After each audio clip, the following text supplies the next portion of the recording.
So am I tripping, or does it seem like we can't go a single week without somebody getting hit by a disc? There's got to be a better way. All right, so last week at Jonesboro, there was obviously some amazing play, but there was two particular shots that I want to discuss particularly today, and that's already been highlighted a bunch for the year, but just keeps happening. And I think we need to readdress what we can do to prevent this from happening because it is getting ridiculous. So hole 9, Paul has a pretty routine upshot. It is mostly blind, so we can't actually see over the hills, but there isn't anything too much in the way. It is basically just a rolling hill with a couple of trees, but the trees aren't really even in play. And let's see what happens. About level with it. Paul gonna rip a force up the hill. And oh. That's right. A spotter that was, I guess, not really paying attention. I don't even know if he was supposed to be recording. I don't know if he was listening to live coverage. I'm not really sure who this guy is because he's obviously not Gatekeeper because Gatekeeper is recording. So I have to assume that he's a live guy that just did not do his job well. But he took it right in the gut, got hit with a disc, and that is undoubtedly dropping 75 feet off of Paul's drive, which is already one issue. And then the second is that this could have seriously harmed him if it was just a few feet higher on his head. And it really is just astounding that this is something that is continually happening because this is something that should not be an occurrence and we should have better ways to address this. But that was just the tip of the iceberg. There is one more clip that is not really getting a whole lot of traction, but I think people really need to discuss why it is such a big deal. And that would be playoff holes for Hailey King for her par putt. Now this is certainly a shot in the dark putt. There wasn't really that much that could go right here, but let's be more abstract and just assume that this is the same putt as Paul's 75-foot putt on hole 17 at Worlds last year. Let's just frame that in our mind as what this putt really is. And right there, Johnny Disc Golf, who is a great guy, I'm sure, but clearly in the way, not paying attention. You have two other cameramen that also are very much in the way of the flight path. And this is playoff holes. This isn't just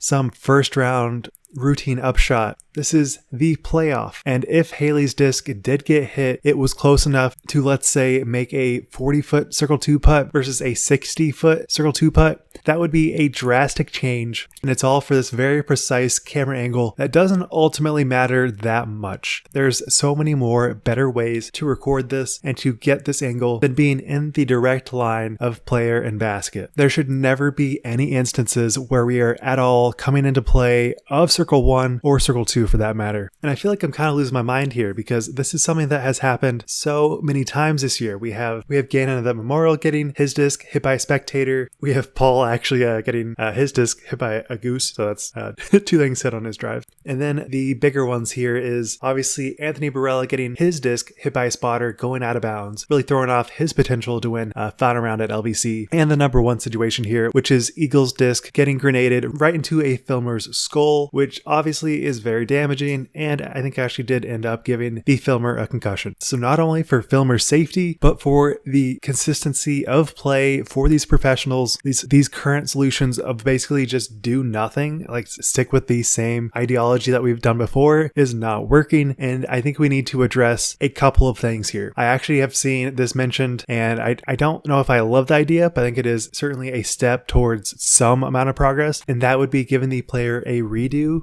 It's kind of in the same style as a provisional. You got to throw your same shot again, but there's ultimately some grievances. If, let's say, your second throw is a lot worse or your first throw put you in a nice position out of sheer luck, and then let's say, what would you do for a putt versus a drive? They have very different ramifications. And since these are filmers, they're not players, you can't really give the filmer a stroke penalty. That won't work. There is just something that we need to do with these filmers on the course because it is driving me off the wall crazy that it is still a persisting issue. And really all we need to do is just have filmers be 20 feet off the fairway. That's it. That's all you have to do. You can still get the angle. You can still see the player throw their shot, and you can see where it lands. It's just a matter of awareness and being prepared before we even get to each hole. and knowing each player's particular line will help you address what spots you need to be and what spots you cannot be at. So please, Pro Tour, please, Gatekeeper, Jomez, everybody, just do better at your spotting. I actually think Jomez is probably the best. I don't think they've had any issues with this, but all these filmers need to be schooled. They need to have helmets. They need to be aware of their surroundings because it is still a consistent issue that cannot be happening. And I really hope that we don't see any more issues like this for the rest of the year, but we'll see. As I've said in previous videos, I think it's just a matter of time before stuff like this happens again. And I'm clearly right because it continues to happen again, but I hope that it will finally stop. So what do you guys think we should do? What are some possible solutions? Do you like the idea of basically a rethrow policy, or do you have anything else that you would propose? I would love to hear it. Thank you guys for watching. Make sure to subscribe.